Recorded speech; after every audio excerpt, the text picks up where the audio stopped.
Hello, अस्सलाम वालेकुम। मैं प्रोफेसर शमीम अहमद अपने यूट्यूब चैनल पर आप लोगों से मुखातिब हूँ। आज की बात में मैं बात करूँगा गैं के बारे में,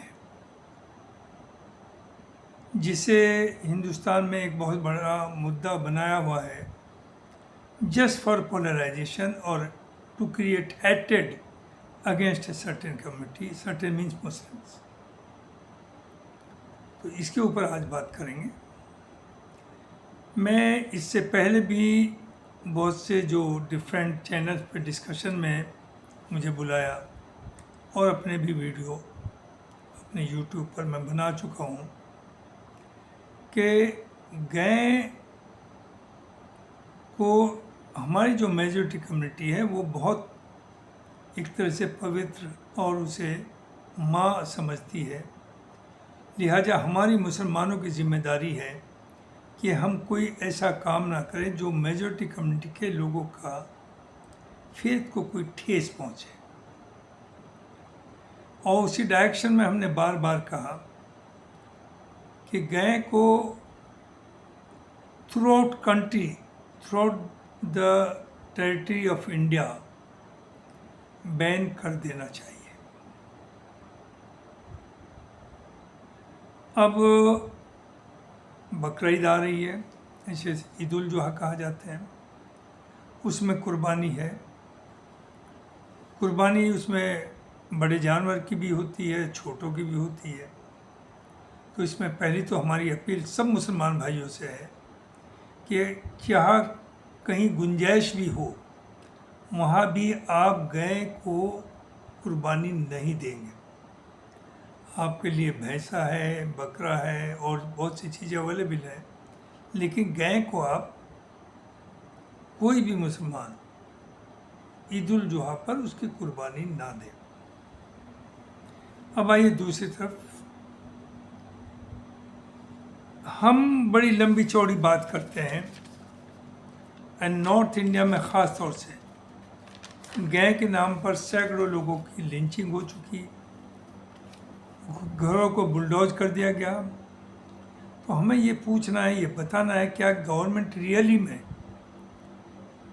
इस इशू पर सीरियस है या इससे धोखाधड़ी की इस्तेमाल किया जा रहा है वोट को पोलराइज करने के लिए नॉर्थ इंडिया। आप सबको मालूम है, होना चाहिए अगर नहीं भी है, कि केरला के अंदर, तमिलनाडु के अंदर, मेघालय, अरुणाचल, मणिपुर, नागालैंड, मिज़ोरम, सिक्किम, गोवा, इन सब जगहों पर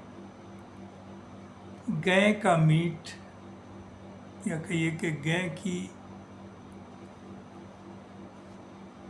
का मारना या गैं का मीट अलाउड है।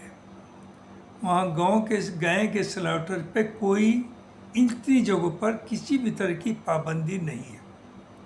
वेस्ट बंगाल भी उसी में था। अभी अभी नई जो गवर्नमेंट हुकूमत आई है वेस्ट बंगाल में, उसने बकरीद भी नज़दीक है तो डिक्लेयर कर दिया कि साहब गौ कशी अब बंगाल में नहीं होगी।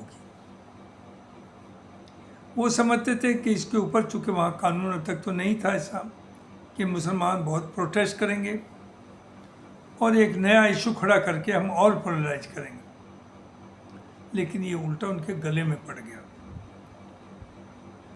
वहाँ जो मुस्लिम लीडरशिप है, दीनी भी और पॉलिटिकल भी, उन सब ने वहाँ के जो चीफ मिनिस्टर है कि उनकी आवाज़ में आवाज़ मिलाकर कहा कि बकरीद के ऊपर कोई भी मुसलमान गैं ना खरीदेगा, ना उसका कुर्बानी देगा।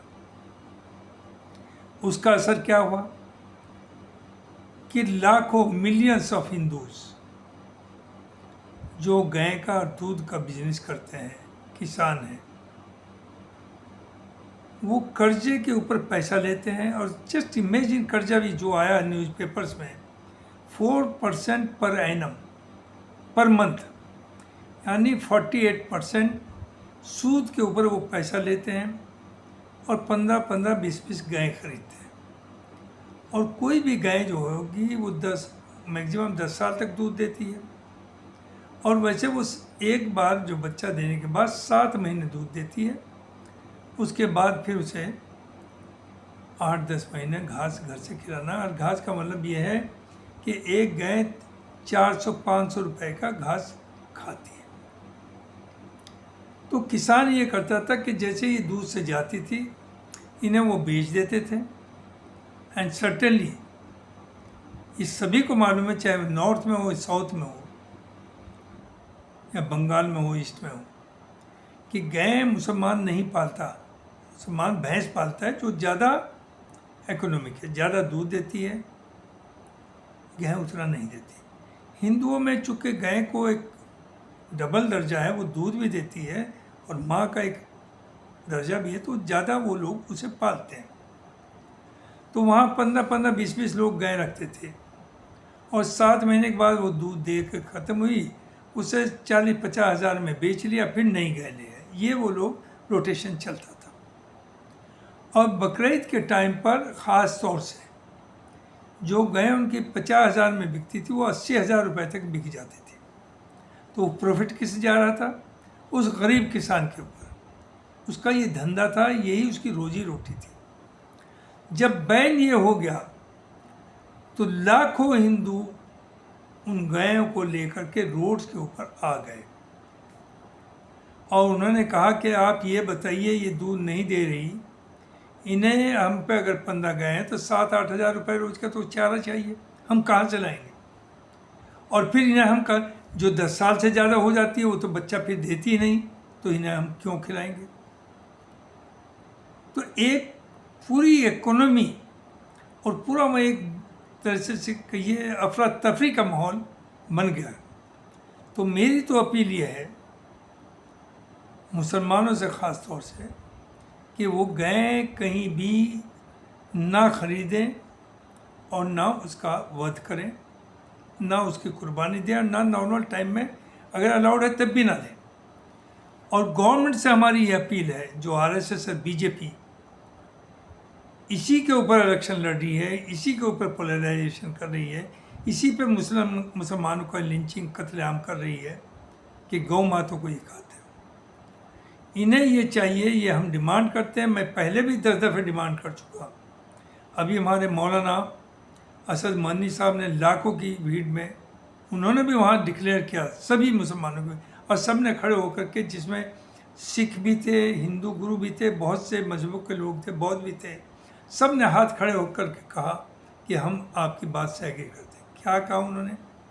उन्होंने भी यही कहा कि गौ को नेशनल पशु या नेशनल एलिमेंट डिक्लेयर किया जाए, और उन्होंने मुसलमानों से अपील करी कि वो गाय को खाना छोड़ दें।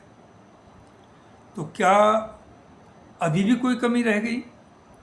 क्या आपको नज़र नहीं आया कि बीजेपी के डबल स्टैंडर्ड है? They stand exposed. आप अगर गए नॉर्थ में माँ है तो क्या वो ईस्ट और साउथ में माँ नहीं है? वहाँ पर आप कहते हैं गोवा में जाकर के हम बीफ की कमी नहीं होने देंगे आपको।